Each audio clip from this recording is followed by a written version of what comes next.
Well, if the precedent did not already exist, it certainly exists now. An officer or agency of the United States of America can tweet what would otherwise be a defamatory tweet with immunity, so long as there is even a casual connection between the tweet and their official position.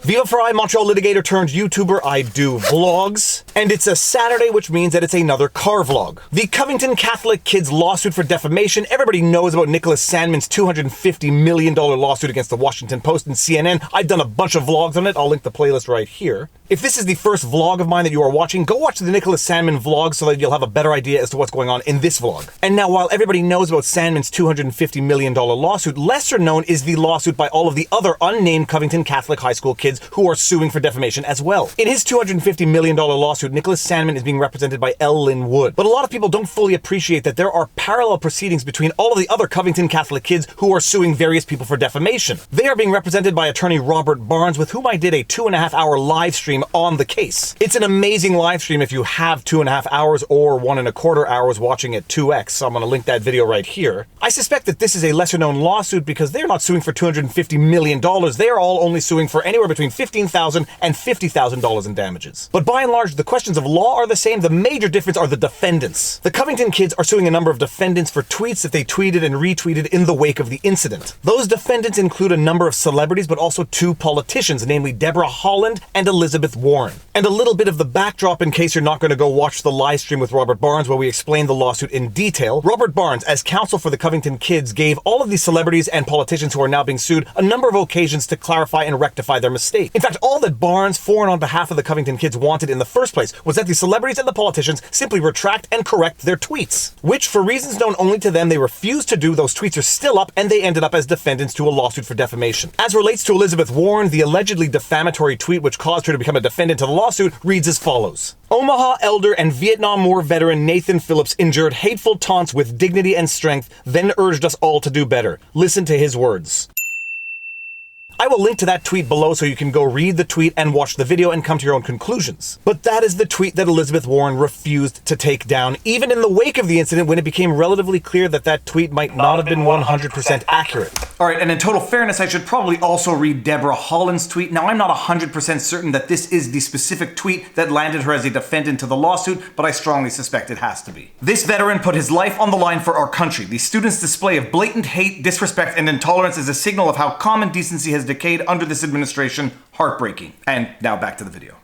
The Covington kids, who are unnamed John Does to the lawsuit, sued various celebrities, and they sued those 2 politicians for the alleged defamatory tweets. The lawsuit was originally moved from state court to federal court on motion by Elizabeth Warren, and we'll get into that when we read the judgment that is the issue of this present vlog. Once the lawsuit was moved from state court to federal court, Holland and Warren filed a motion to dismiss on the basis of sovereign immunity. And get this, the judge that adjudicated on Warren's motion to dismiss was William O. Bertelsmann. And if that name does not immediately sound familiar to you, you have not watched my video breaking down the decision granting the Washington Post motion to dismiss. William O. Bertelsmann was the judge in the Sandmann lawsuit that granted the Washington Post motion to dismiss, only to subsequently reinstate it in part. I want everybody to pause for one moment and imagine what this feels like as the attorney in the file. You are Robert Barnes representing the John Does in the Covington Catholic kids, and you end up in front of the same judge who granted the Washington Post motion to dismiss in the Sandmann lawsuit. Even though Judge Bertelsmann subsequently reinstated Sandmann's lawsuit in part, you know that you are starting with one foot in the hole. I am not suggesting corruption or bias. That is an interpretation of a set of facts. I am just setting out the set of facts. We know Judge Bertelsmann's tendencies and precedent in the very same parallel file of the Sandmann lawsuit. Things like this happen all the time in the practice of law. When one finds out who their judge is going to be for a trial or for a hearing, the first thing any lawyer should do is go check up that judge's history. If you are arguing a labor matter before a judge who has historically rendered a lot of pro-employee judgments, you know that you have to gauge your file accordingly. If you're Robert Barnes representing the Covington Catholic kids and you are hearing a motion to dismiss in front of the very same judge who granted a prior motion to dismiss in the parallel lawsuit, you know you have some work to do. Or at the very least, you know where the judgment is probably going to go. While it may come as a surprise to some, I suspect it wasn't as much of a surprise to others. Judge Bertelsmann granted Elizabeth Warren and Deborah Holland's motion to dismiss on the basis of sovereign immunity. Let's walk through that judgment right now. In the United States District Court for the Eastern District of Kentucky, Northern Division at Covington, John Does 1 through 10 versus Deborah Holland et al. This matter is before the court on various motions to dismiss, documents 10, 26, 38, 39, 47, 50, 65, a motion motion to remand by plaintiffs, document 34, and a motion for admissions pro hac vice, document 62. The court has reviewed these motions and concluded that oral argument is unnecessary. If you are the Covington Catholic Kids, you know that this has already started badly. Basically, the judge says, I don't need to hear arguments. I have enough to render a decision based on the documentation alone. That means that the judge's mind is already made up. What are the motions that we're dealing with? There are three motions at hand. The motion to dismiss on the basis of sovereign immunity, plaintiff's motion to remand, and a motion for admission pro hac vice, and I hope I'm pronouncing that properly. Plaintiff's motion to remand is basically challenging the decision that moved the file from the state court to the federal court, and it's essentially seeking that the file be sent back to the state court for adjudication. You can anticipate why that motion is going to become academic based on the judgment rendered on Elizabeth Warren's motion to dismiss. Same thing goes for the motion for admission pro hac vice. What is that? Pro hac vice, Latin, for this occasion or for this event, literally for this turn, is a legal term usually referring to a practice in common law jurisdictions whereby a lawyer who has not been admitted to practice in a certain jurisdiction is allowed to participate in a particular case in that jurisdiction. Although pro hac vice admission is available in every American jurisdiction, civil law jurisdictions generally have much stricter rules for multi-jurisdictional practice. What I understand from that is that Holland and Warren apparently have a lawyer who is not able to practice in the jurisdiction to which the file was moved, and they are seeking permission from the court to have this attorney who is not otherwise able to practice in that jurisdiction be allowed to do so for that occasion. From what I understand, these types of motions are granted exceptionally, and even when they are granted, there has to be an attorney who is able to practice in the jurisdiction that is going to work alongside the attorney that got the pro hac vice authorization. And as I am sure you can anticipate, you know exactly where this motion for admission pro hac vice is going, given the fact that the motion to dismiss itself is going to be granted. The court first notes that this matter was properly removed by defendant Elizabeth Warren pursuant to 28 U.S.C. sections 1442A1, which provides in part that any officer or agency of the United States may remove an action from state court when sued for or relating to any act under color of such office. This statute is construed broadly, and where its requirements are satisfied, the right to removal is absolute. So the court is just explaining why it has jurisdiction and why the removal from state court was justified in law. It then goes on to adjudicate on the substance of the motion to dismiss on the basis of sovereign immunity. As a member of Congress, Warren is an officer of the United States. Second, in order to satisfy the under color of office requirement, Warren need only demonstrate a casual connection between her official position and the claim against her. Here, it is abundantly clear that Warren's statement posted via her official Twitter account on a matter of national interest, an incident on the National Mall with perceived political ramifications, was meant to communicate her position on the event as an elected representative. Finally, Warren has asserted a colorable federal defense of sovereign immunity as next discussed. Therefore, removal was proper, and plaintiff's motion to remand on this basis is not well taken. Reading this, you almost don't need to read the rest of the judgment, because once it has already been established that the judge thinks Warren was acting in her capacity as an elected representative, one knows for certain that the judge is also going to grant the motion to dismiss on the basis of sovereign immunity. But let's just go through it so that we all understand what it means exactly. Both Warren and defendant Deborah Haaland, who is a United States representative from New Mexico, raised the defense of sovereign immunity to plaintiff's claim against them. It is axiomatic that the United States may not be sued without its consent, and that the existence of consent is a prerequisite for jurisdiction. Sovereign immunity extends to agencies of the United States or federal officers acting in their official capacities. And while sovereign immunity is the rule, there is something called the FTCA, the Federal Tort Claims Act, which provides certain exceptions, albeit very limited, to the principle of sovereign immunity. On the other side of the sovereign immunity coin is the Federal Tort Claims Act. The FTCA functions as a limited waiver to sovereign immunity. In fact, if acting, quote, within the scope of employment, end quote, the FTCA is the exclusive remedy for claims against employees of the United States. And then Judge Bertelsmann goes on to explain as follows. If the FTCA applies, then the plaintiff must first exhaust administrative remedies before proceeding against the defendant. 28 U.S.C. section 2675A. The plaintiff must first present their claim to the appropriate federal agency. The plaintiff can then proceed after 6 months have passed, or if the claim is denied. Bertelsmann then goes on to explain that the Attorney General can certify that the employee was in fact acting within their capacity as an employee of the United States, in which case the United States is substituted as the defendant and the employee is dismissed from the suit. One of the most basic exceptions to the principle of sovereign immunity would be if the United States specifically waived their right to sovereign immunity, either by contract or law. Judge Bertelsmann comes to the conclusion, however, that the United States specifically did not waive sovereign immunity as relates to these types of claims of defamation. And so the fundamental question in this lawsuit is going to be whether Holland and Warren were acting in their official capacities as employees or officers of the states. And although I know I've already ruined the surprise, how did anyone think Judge Bertelsmann was going to come down on this? Thus, the crux of the issue for the applicability of the FTCA is whether the party was acting within the scope of her office or employment for the purposes of the Westfall Act. The Westfall Act is the shorthand term for the Federal Employees Liability Reform and Tort Compensation Act. All right, and I realized I didn't actually explain what that act was. That act apparently provides for the exclusive remedy against the United States for wrongs, negligence, or omissions committed by employees of the United States in the context of their employment.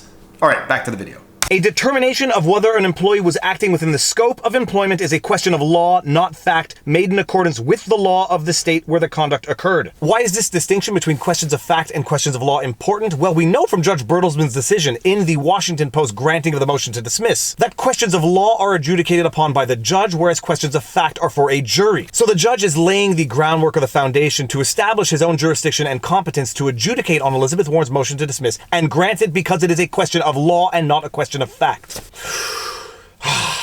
And then the judge goes on to analyze the state of employment law in the state of Kentucky to determine whether or not Elizabeth Warren and Haaland were acting within the scope of their employment. And this paragraph of the judgment is very interesting because I suspect it is going to be another situation of Rashomon. Rashomon, the Akira Kurosawa film, and not Rashomon. The principle of Rashomon being that a number of people witness the exact same event and everybody has a different interpretation of that event. In Kentucky, scope of employment is a determination that focuses on the motive of the employee in determining whether he or she was acting within the scope of employment. The employee acts within the scope of his employment when his purpose, however misguided, is wholly or in part to further the master's business. Thus, if the servant acts from purely personal motives which are in no way connected with the employer's interests, he is considered in the ordinary case to have departed from his employment and the master is not liable. And here I can imagine that people are probably going to differ in their interpretation as to whether or not Haaland and Warren were acting in their own personal interests or in their functions as elected officials when they made those tweets at issue. The Kentucky Supreme Court has also held that to be within the scope of its employment, the conduct must be of the same general nature as that authorized or incidental to the conduct authorized. The court concludes that the challenged statements by defendants Warren and Haaland, whether one agrees with them or finds them objectionable, are communications intended to convey the politicians' views on matters of public interest to their constituents. As such, the statements were made within the scope of defendants' employment as elected representatives. And further down the page, the judge concludes as follows. For these reasons, plaintiffs have failed to identify any waiver of sovereign immunity for their claims against defendants Warren and Haaland. The defendants must therefore be dismissed. And then at page 6 and following, we have the court discussing why it is declining to exercise its supplemental jurisdiction. And I had to look this up and then call my lawyer friend Nate Brody to get an explanation because I wasn't sure I understood what this means exactly. Supplemental jurisdiction is the authority of the federal court to hear secondary or ancillary claims even though they may have lost jurisdiction over the principal subject matter. In this particular case, the only reason why the file was brought to the federal court in the first place was on motion by Haaland and Warren. Once their motion to dismiss is granted and the lawsuit against Haaland and Warren is itself dismissed, there is no jurisdiction for the federal court anymore. And so the court is deciding whether or not it exercises its supplemental jurisdiction to nonetheless hear the remaining part of the claim, even though they have lost jurisdiction on the principal subject matter. And the court declines to exercise its supplemental jurisdiction. It declines to continue to hear the case on the basis that it's at the early stages of the file and that it's better off being brought back to the state court because it raises issues of state law. For the layperson, this may seem confusing and bewildering. Warren and Haaland took the file from state court to federal court, presented a motion to dismiss at federal court, which was granted. The federal court then says, okay, well, we no longer have jurisdiction and we are not going to exercise our supplemental jurisdiction to keep this file, so we are going to send it back to state court because it raises questions of state law that are themselves sufficiently complex, intended for the state court system. Which kind of makes the second conclusion of the judgment itself a little confusing as well, because the plaintiff's motion to remand is denied, meaning that their motion to bring the claim from federal court back to state court was denied. But then at conclusion number 6 of the very same judgment, it says that the file is itself remanded back to state court. The legal system can at times be perplexingly confusing. Is that redundant? All right, and just to clarify, because I think I failed to mention it in the video, the reason why it's going back to state court is because there are other remaining defendants in the lawsuit. Warren and Haaland were the only defendants who warranted federal jurisdiction, and once they are removed from the file, the other remaining defendants are subject to state jurisdiction. So it's not as though because the lawsuit was dismissed against Warren and Haaland that there are no other remaining defendants. There are a bunch of other remaining defendants who are going to have the case heard at the state level. And then paragraph 4 solidifies the fact that the motion for admission pro hac vice is itself now without object because the very parties who brought that motion have had the claim dismissed against them, so there is no longer any need for that representation. All right, so that is it, and that was one heck of a mouthful. From what I understand, the decision itself is going to be appealed in one form or another, and I will bring you any updates that I have as soon as I have them. I would also love to do a follow-up live stream with Robert Barnes later on to discuss all of the developments, and I think he may agree to do that. And if you haven't seen it or you want to rewatch it for some reason, my vlog on having been vindicated by Judge Bertelsmann reviewing his original judgment dismissing the lawsuit against the Washington Post, I'll link it right here. If you want to support the channel or get some merch, all of those links are in the pinned comment below. And now you know your vlog. Peace out. Booyah!